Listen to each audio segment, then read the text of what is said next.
ஆனால் ஒன்றை மட்டும் கூறிக்கொள்ள ஆசைப்படுகிறேன். மனிதனாக பிறந்து விட்டால் வாழ்க்கையில் ஏதாவது ஒன்றை சாதிக்க வேண்டும் என்று வருடத்திற்கு ஒரு முறையாவது புலம்ப வேண்டும். குறைந்தபட்சம் பிறந்த நாள் கொண்டாடும் போதாவது அந்த சிந்தனை வர வேண்டும்.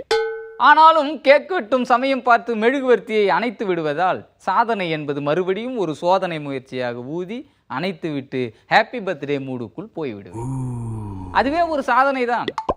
நல்ல வேளையாக நான் மனிதனாக பிறக்காமல் அரசியல்வாதியாக பிறந்து விட்டேன். ஆனாலும் இந்த பொலிட்டிக்கல் பர்சனாலிட்டிக்கு சாதனை செய்துத்தான் வாழ வேண்டியது என்ற அவசியம் இல்லை. அது போகிற போக்கில் எப்படியாவது வந்து ஒட்டிக்கொள்ளும்.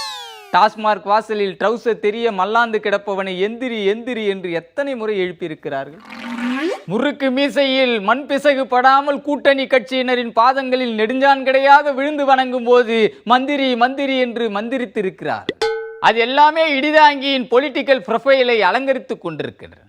பகல் முழுவதும் நிதி வசூலில் ரவுண்டு கட்டி அடித்துவிட்டு ராத்திரி முழுவதும் புரண்டு புரண்டு படுத்தாலும் தூங்காத கனவில் வரும் கல்லா காலியாகவே கிடைக்கும்.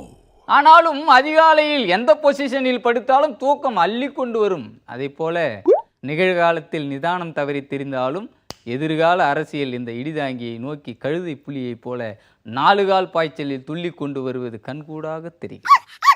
பிடித்து செய்யும் எந்த செயலையும் ரிவைண்ட் செய்து பார்க்க வேண்டிய அவசியமில்லை என்பதை அடிக்கடி ஜென் நிலைக்கு சென்று அறிந்து கொண்டவன் இந்த இடிதாங்கி. எனவேதான் அவசரப்பட்டு கட்சி தாவ வேண்டாம் என்று என் தொண்டர் அடிப்பொடிகளிடம் அட்வைஸ் செய்து கொண்டிருக்கிறேன்.